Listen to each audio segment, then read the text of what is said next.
everyone, it's me Adrija Shorts and welcome back to my another new video. আজ আমি তোমাদের জন্য নিয়ে আসলাম নতুন আরেকটি। আজ আমরা রান্না করব ফ্রাইড রাইস। মোটামুটি কম বেশি সবাই তৈরি করতে পারি। আশা করছি রেসিপিটি তোমাদের কাছে ভালো লাগবে, আর যদি ভালো লাগে তাহলে অবশ্যই লাইক কমেন্ট শেয়ার করে দিও। প্রথমে রাইসটা রান্না করে নিয়েছি, তারপর ফ্রাইড রাইসের জন্য যা যা উপকরণ লাগবে সব কিছু তৈরি করে নেব এক এক করে। ডিমগুলো ভেজে নিলাম একটু,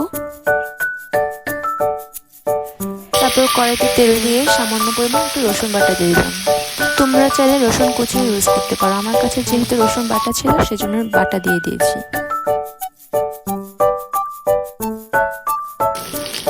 একটু যখন লাল হয়ে আসবে তখন সবজিগুলো দিয়ে দিতে হবে এক এক করে। সবজিগুলো একটু ভাপ দিয়ে নিয়েছিলাম।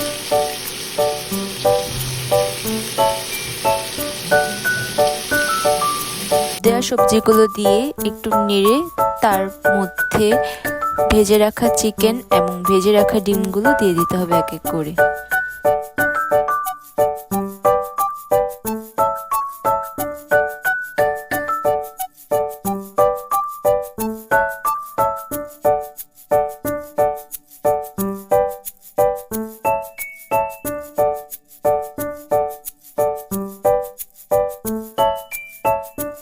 সবজিগুলো ভেজে নিয়ে সয়া সস, টমেটো সস এবং স্বাদ মতো লবণ দিয়ে দিতে হবে।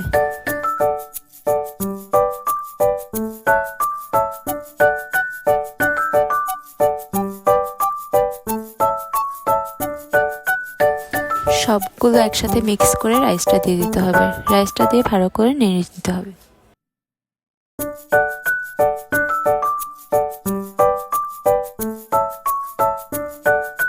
কয়েকটা কাঁচামরিচ দিয়ে দিতে হবে। ব্যাস তৈরি হয়ে গেল চিকেন ফ্রাইড রাইস। দেখতে কেমন হয়েছে জানিও। Tata, by.